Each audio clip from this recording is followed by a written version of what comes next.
நண்பர்களே அனைவருக்கும் வணக்கம்.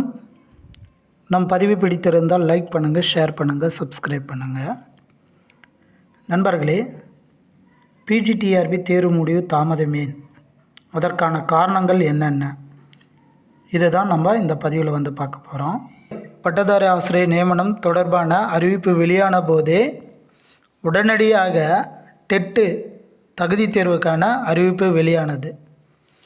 அதுக்கப்புறம் பார்த்திங்கன்னா கல்லூரி உதவி பேராசிரியர் பணி நியமனம் தொடர்பாக டிஆர்பி வந்து பிஸியாகவே இருந்து வருகிறது. அதனைத் தொடர்ந்து வந்து பார்த்தோன்னா கடந்த 15-16 டெட்டு தேர்வு தாள் 1 தாள் 2 இதை சம்மந்தமாகவும் டிஆர்பி வந்து ரொம்ப பிஸியாகவே இருக்கிறாங்க. இதுக்கப்புறம் வந்து பார்த்தோன்னா நாம் அப்ஜெக்ஷன் ட்ராக்கரில் கொடுத்துருந்த அந்த கீ சரிபார்ப்பு பணி அது வந்து கொஞ்சம் பிஸியாகவே இருக்காங்க.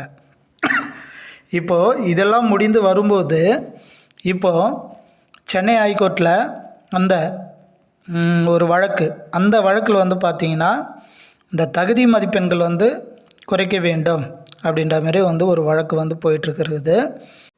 ஸோ இந்த காரணங்கள் எல்லாம் சேர்ந்து இந்த பிஜிடிஆர்பி தேர்வு முடிவு தாமதமாவதுக்கான காரணங்கள் இருக்குது. ஏன்னா வந்து தொடர்ந்து வந்து டிஆர்பியில் வந்து ரொம்ப பிஸியாகவே இருந்து வருகின்றன. ஏன்னா இவ்வளோ பணிகள் வந்து அவங்க தொடர்ந்து செய்கிறதுனால இந்த ரிசல்ட்டு தாமதமாவதற்கு வாய்ப்புகள் இருக்கும் அப்படின்ற மாதிரி நாமளும் வந்து பதிவு பண்ணுறோம்.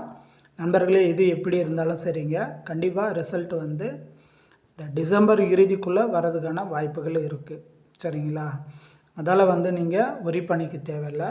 நீங்கள் ஒரு நல்ல மதிப்பெண்கள் எடுத்திருந்தால் கண்டிப்பாக வெயிட் பண்ணுங்கள். நல்ல மதிப்பெண்களாக நம்ம பல வீடியோக்களில் வந்து சொல்லிட்டோம். 90, ஒரு 87, 85 இந்த லெவலில் இருந்தீங்கன்னா கண்டிப்பாக அது எல்லா மேஜருமே இருக்கலாம், வாய்ப்புகள் இருக்குது. நீங்கள் எதிர்பார்க்கலாம். ஒரு 85க்கு மேலே இருக்கிறீங்கன்னா கண்டிப்பாக நிச்சயமாக எதிர்பார்க்கலாம். ஒரு 90 மதிப்பெண்கள் இருந்தால் அதை நம்ம ஒரு சேஃப் ஜோன்னு சொல்லுவோம் இல்லையா, ஒரு பாதுகாப்பு மதிப்பெண்கள் கண்டிப்பாக இருக்கலாம். அதால் வந்து ரிசல்ட்டு தாமதமாவதுக்கு இதுதான் காரணங்கள். சரிங்களா? அதால் வந்து நீங்கள் கண்டிப்பாக நம்ம இன்னும் சில வாரங்கள்லேயோ அல்லது மாதங்கள்லேயோ கண்டிப்பாக, மாதங்கள்னால் இந்த டிசம்பர் இறுதிக்குள்ளே கண்டிப்பாக ரிசல்ட்டு வெளியாகிறதுக்கான காரணங்கள் இருக்குது. நண்பர்களே, கண்டிப்பாக அந்த பதிவு பிடிச்சிருக்கோம். மேலும் அடுத்த ஒரு பதிவில் சந்திக்கலாம். நண்பர்களே, தயவுசெய்து சப்ஸ்கிரைப் பண்ணி வீடியோ பாருங்கள். அப்போ தான் நான் போடக்கூடிய ஒவ்வொரு வீடியோவும் உங்களுக்கு நோட்டிஃபிகேஷனாக வரும், நீங்களும் பார்த்து பயன்பெற முடியும். அதால் தான் நான் வந்து சப்ஸ்கிரைப் பண்ணுங்கன்னு சொல்லிகிட்ருக்கேன். ஏன்னா இந்த மாதிரி விஷயங்கள்லாம் வந்து நம்ம கேதர் பண்ணி தான் நான் உங்களுக்கு சொல்கிறேன் நண்பர்களே. ஸோ அதால் வந்து நீங்கள் கொஞ்சம் சப்ஸ்கிரைப் பண்ணி பாருங்கள்.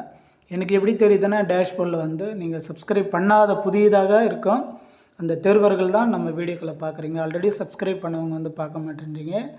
எனிவே, தயவுசெய்து சப்ஸ்கிரைப் பண்ணி பாருங்கள். உங்கள் ஃப்ரெண்ட்ஸு ஃபேமிலிக்கு வந்து ஷேர் பண்ணிவிடுங்க. குறிப்பாக டிஆர்பி எழுதிய தேர்வர்களுக்கு வந்து ஷேர் பண்ணிவிடுங்க நண்பர்களே. மீண்டும் அடுத்த ஒரு டிஆர்பி விஷயத்தில் ஒரு செய்தியில் நான் உங்களை சந்திக்கிறேன் நண்பர்களே. நன்றி, வணக்கம்.